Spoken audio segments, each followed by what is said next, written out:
Egypt ഒരു പ്രശസ്തമായ tourist ആഗമന കേന്ദ്രം കൂടിയാണ്. പ്രാചീന പുരാതന സ്മാരകങ്ങൾ, കടലിനോട് ചേർന്ന മനോഹരമായ ബീച്ചുകൾ, നൈൽ നദിയിലൂടെ നടത്തുന്ന ക്രൂയിസുകൾ, ശാസ്ത്രവും കലയും നിറഞ്ഞ സൈറ്റുകൾ എന്നിവയെല്ലാം ലോകത്തിന്റെ വ്യത്യസ്ത ഭാഗങ്ങളിൽ നിന്നും സന്ദർശകരെ ആകർഷിക്കുന്നുണ്ട്.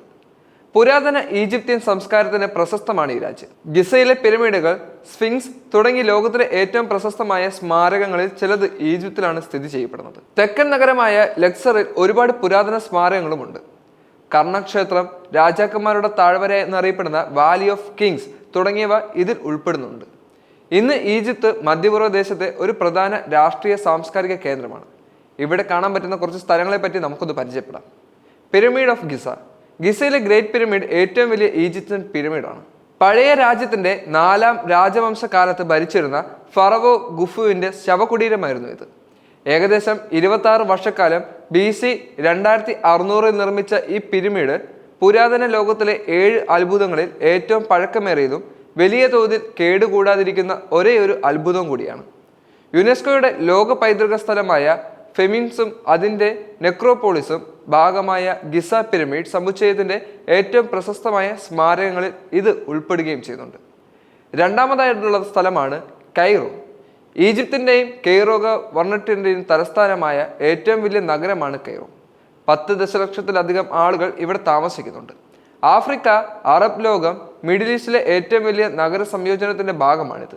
22.1 ദശലക്ഷത്തിലധികം ആളുകൾ ഗ്രേറ്റർ കെയ്റോ മെട്രോപൊളിറ്റൻ പ്രദേശം ജനസംഖ്യയുടെ കാര്യത്തിൽ ലോകത്തിലെ 12ാമത്തെ വലിയ പ്രദേശം കൂടിയാണിത്. കെയ്റോ ഒരു ദീർഘകാല രാഷ്ട്രീയ സാംസ്കാരിക കേന്ദ്രമായി മാറിക്കഴിഞ്ഞു. ഇസ്ലാമിക വാസ്തുവിദ്യയുടെ പ്രബലത കാരണം 1000 മിന്നാരങ്ങളുടെ നഗരം എന്ന് നാമകരണം ചെയ്യപ്പെടുകയും ചെയ്തു. ഈ സ്ഥലം കെയ്റോയുടെ ചരിത്ര കേന്ദ്രത്തിന് 1979 ലോക പൈതൃക പദവി ലഭിച്ചു. ലക്സോർ. പ്രാചീന ഈജിപ്തിന്റെ പ്രധാന സ്ഥലങ്ങളിൽ ഒന്നായ ഈ സ്ഥലം തിബസ് എന്നായിരുന്നു പണ്ട് അറിയപ്പെടുന്നത്.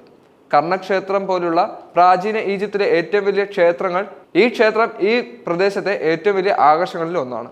അടുത്ത സ്ഥലമാണ് അസ്വാൻ. ലോകത്തിലെ ഏറ്റവും വലിയ എംബാങ്ക്മെന്റ് അണക്കെട്ടുകളിൽ ഒന്നായ അസ്വാൻ അണക്കെട്ട് ഇവിടുത്തെ പ്രധാന ആകർഷണമാണ്, അല്ലെങ്കിൽ അസ്വാൻ ഹൈ ഡാം എന്നും ഇത് അറിയപ്പെടുന്നുണ്ട്. 1960-നും 1970-നും ഇടയിൽ ഈജിപ്തിലെ അസ്വാൻ എന്ന സ്ഥലത്ത് നൈൽ നദിക്ക് കുറുകെ നിർമ്മിച്ചതാണ് ഈ ഡാം. ഇത് പൂർത്തിയായപ്പോൾ ലോകത്തിലെ ഏറ്റവും ഉയരം കൂടിയ മണ്ണുകൊണ്ടുള്ള അണക്കെട്ടായി ഇത് മാറുകയും ചെയ്തു. ഈജിപ്തിന്റെ സമ്പദ് വ്യവസ്ഥയിലും സംസ്കാരത്തിലും ഹൈ ഡാമിന് കാര്യമായ സ്വാധീനം ചെലുത്താൻ സാധിച്ചിട്ടുണ്ട്. മോസ്കോ ആസ്ഥാനമായുള്ള ഹൈഡ്രോ പ്രോജക്ട് ഇൻസ്റ്റിറ്റ്യൂട്ടിലെ നിക്കോളായ് അലക്സോസൊന്ദ്രോവിച്ച് മാലിവേഷ് ആണ് ആസ്വാൻ അണക്കെട്ട് രൂപകൽപ്പന ചെയ്തത്. ജലസേചനത്തിനും വൈദ്യുതി ഉൽപാദനത്തിനും വേണ്ടി രൂപകൽപ്പന ചെയ്ത ഈ അണക്കെട്ടിൽ താരതമ്യേന പുതിയ നിരവധി സവിശേഷതകൾ ഉൾപ്പെടുത്തിയിട്ടുണ്ട്. അതിൽ അടിത്തട്ടിൽ വരെ ആഴത്തിലുള്ള ഗ്രൗണ്ട് കട്ടൺ ഉൾപ്പെടുകയും ചെയ്യുന്നു. അടുത്ത സ്ഥലമാണ് ഹുർഗാഡ. ഈജിപ്തിന്റെ ഏറ്റവും വലിയ തീരനഗരവും ചുവന്ന കടലിന്റെ തലസ്ഥാനവുമാണിത്. ഒരു ചെറിയ മത്സ്യബന്ധന ഗ്രാമത്തിൽ നിന്നും 40 കിലോമീറ്ററോളം വ്യാപിച്ചു കിടക്കുന്ന ചെങ്കടൽ തീരത്തെ ഏറ്റവും വലിയ റിസോർട്ട് ലക്ഷ്യസ്ഥാനമായി ഹുർഗാഡ വളർന്നു വന്നു. 20ാം നൂറ്റാണ്ടിന്റെ തുടക്കത്തിലാണ് ഹുർഗാഡ സ്ഥാപിതമായത്. പതിറ്റാണ്ടുകളായി ഇത് ഒരു ചെറിയ മത്സ്യബന്ധന ഗ്രാമമായിരുന്നു. എന്നാൽ 1980-കളിൽ ആരംഭിച്ച ഈജിപ്ഷ്യൻ വിദേശ നിക്ഷേപത്തിന്റെ ഫലമായി ഇത് ഒരു പ്രധാന ചെങ്കടൽ റിസോർട്ടായി വളർന്നു വരികയായിരുന്നു.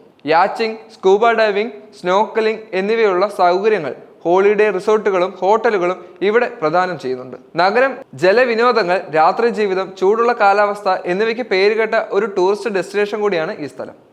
അടുത്തതാണ് അലക്സാണ്ട്രിയ. ഈജിപ്തിലെ ഏറ്റവും വലിയ നഗരവും മെഡിറ്ററേനിയൻ തീരത്തെ 2ാമത്തെ വലിയ നഗരവുമാണ് അലക്സാണ്ട്രിയ. നൈൽ നദിയുടെ ഡെൽറ്റയുടെ പടിഞ്ഞാറൻ അറ്റത്താണ് ഇത് സ്ഥിതി ചെയ്യുന്നത്. അലക്സാണ്ട്രിയ അതിവേഗം വളരുന്ന ഒരു സ്ഥലം കൂടിയാണ്. ഹെല്ലനിക് നാഗരികതയുടെ ഒരു പ്രധാന കേന്ദ്രമായി മാറുകയും അലക്സാണ്ടറിന് ശേഷം വന്ന ടൊളോമൈക് ഫറവോമാരുടെ ഭരണകാലത്ത് മോംസിനെ ഈജിപ്തിന്റെ തലസ്ഥാനമായി മാറ്റുകയും ചെയ്തു. ആദ്യകാല ക്രിസ്തുമതത്തിന്റെ ഒരു പ്രധാന കേന്ദ്രമായിരുന്നു ഈ നഗരം. കിഴക്കൻ റോമൻ സാമ്രാജ്യത്തിന്റെ ക്രിസ്തുമതത്തിന്റെ പ്രധാന കേന്ദ്രങ്ങളിലൊന്നായ അലക്സാണ്ട്രിയയിലെ പാത്രിയാർക്കിന്റെ കേന്ദ്രവുമായിരുന്നു ഈ സ്ഥലം.